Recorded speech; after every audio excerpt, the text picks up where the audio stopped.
네, 만약에 이를 소홀히 하실 경우에는 치아가 제대로 움직이지 않고 장치가 금방 안 맞아지게 됩니다. 따라서 환자분의 협조도가 인비절라인의 성패를 좌우하는 가장 큰 요소라고 보실 수 있겠습니다.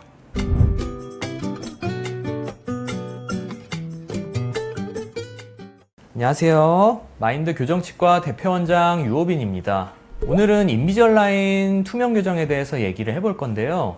많은 치과에서 인비절라인 치료를 하고 있지만 모두 같은 결과가 나오지는 않습니다. 인비절라인 치료에 있어서 다양한 케이스에 대한 풍부한 경험이 왜 중요한지에 대해서 오늘 설명드리도록 하겠습니다.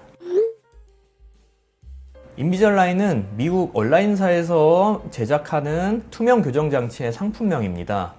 스마트 트랙이라는 특허를 받은 투명한 플라스틱 재질로 만들어진 장치를 꼈다 뺐다 하는 방식으로 착용을 해서 치아를 움직이는 교정 장치인데요. 일단 투명하기 때문에 눈에 잘 띄지 않아서 신미성이 뛰어나고 탈착이 가능하기 때문에 관리가 쉽고 간편하다는 장점이 있습니다. 그뿐만 아니라 힘을 적용하는 방식이 일반적인 철사 교정과는 다르기 때문에 케이스에 따라서는 오히려 철사 교정보다도 더 빠르고 효과적으로 끝나는 경우도 있습니다.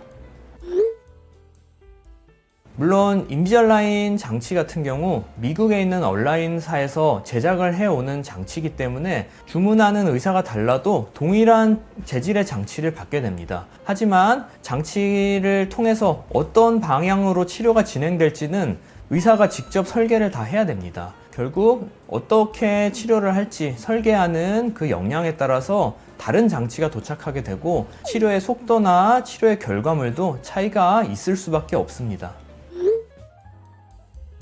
인비절라인의 경우 그동안 널리 사용해오던 브라켓 철사 교정과는 다른 특징과 다른 방식을 가진 장치입니다. 그래서 브라켓 철사 교정으로 익숙하게 진료를 잘 해오시던 원장님들도 인비절라인에 대한 경험이 풍부하지 않으면은 치료 계획을 세울 때 어떻게 해야 될지 고민을 많이 하시게 되고 또 치료 도중 돌발 상황이 생겼을 때 그거에 대한 대처도 좀 부족할 수밖에 없습니다.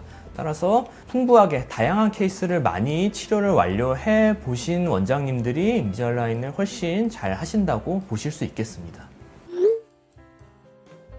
인비절라인의 경우 치료의 시작부터 끝까지 한 번에 모든 장치를 만들어 오기 때문에 저희가 한 번에 환자분께 끝까지 장치를 다 드리고 다 끼고 오세요 라고 말씀드리면은 저희는 너무 편할 것 같은데 환자분께서 약간 착용에 소홀하실 수도 있고 치료 중간에 치료 계획대로 잘 따라오지 못하는 치아가 있을 수 있습니다. 따라서 이런 부분들을 중간중간 발견해서 치료 마지막까지 잘 따라올 수 있게 교육을 해드리고 필요한 경우에는 부가적인 장치를 사용을 하는 것이 인비절라인으로 교정치료가 성공적으로 마무리될 수 있는 가장 중요한 부분이라고 생각을 합니다.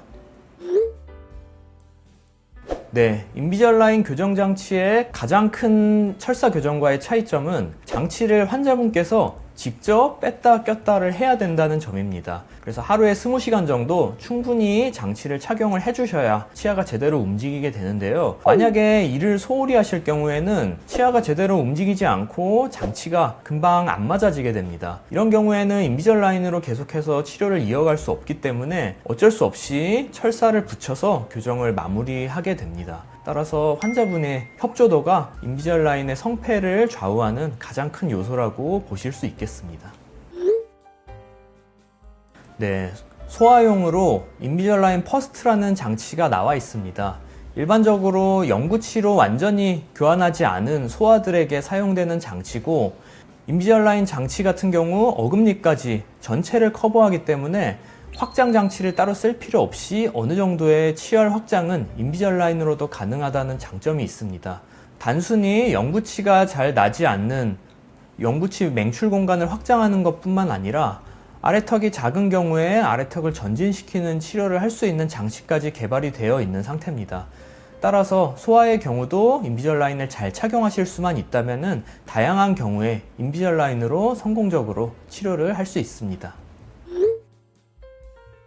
일반적으로 인비절라인 퍼스트는 인비절라인 장치를 잘 지지해 줄 수 있는 영구치 앞니 4개 정도와 어금니 연구치 1개 정도 나왔을 때를 시작하기 가장 좋은 시기로 생각하고 있습니다. 그래서 일반적인 치료 기간은 한 1년에서 1년 반 정도라고 생각하시면 될 것 같고요. 경우에 따라서 무턱의 아래턱 성장 조절 치료가 들어간다던가 하는 경우에는 시작 시기나 기간이 조금 달라질 수 있습니다. 네, 인비절라인 퍼스트의 경우는 1차 교정 치료에 해당되는 교정 치료를 하는 겁니다. 이는 아직 성장이 완료되지 않고 영구치가 다 나기 전에 치료를 마무리를 하게 됩니다. 이 경우에 성장에 큰 변수가 없고 나머지 영구치들이 올바르게 잘 나고 크게 입술 돌출감이 느껴지지 않는다면은 2차 교정 치료를 하지 않는 경우도 많습니다. 하지만 아까 말씀드린 변수들에 의해서 영구치가 다 나고 성장이 어느 정도 완료된 이후에 추가적인 교정 치료를 하시게 되는 경우도 존재합니다. 소아는 아직 얼굴 성장이 남아있는 시기이기 때문에 적절한 시기에 교정을 통해서 얼굴의 골격도 바꿔주는 게 가능합니다. 근데 위턱이 작아서 위턱을 성장을 촉진시켜주는 경우와 아래턱이 작아서 아래턱을 성장 촉진시켜줘야 하는 경우가 교정이 들어가야 하는 시기가 조금 차이가 있고, 이를 결정하는 게 성장 단계가 어느 정도에 있느냐입니다. 그래서 이런 경우에 저희 마인드 교정치과 같은 경우 손 성장판 사진을 촬영을 해서 환자분의 성장 단계가 어느 시기에 있는지를 파악을 하고 언제 교정이 들어갈지 최적의 시기를 결정을 해서 교정 치료를 시작하게 됩니다.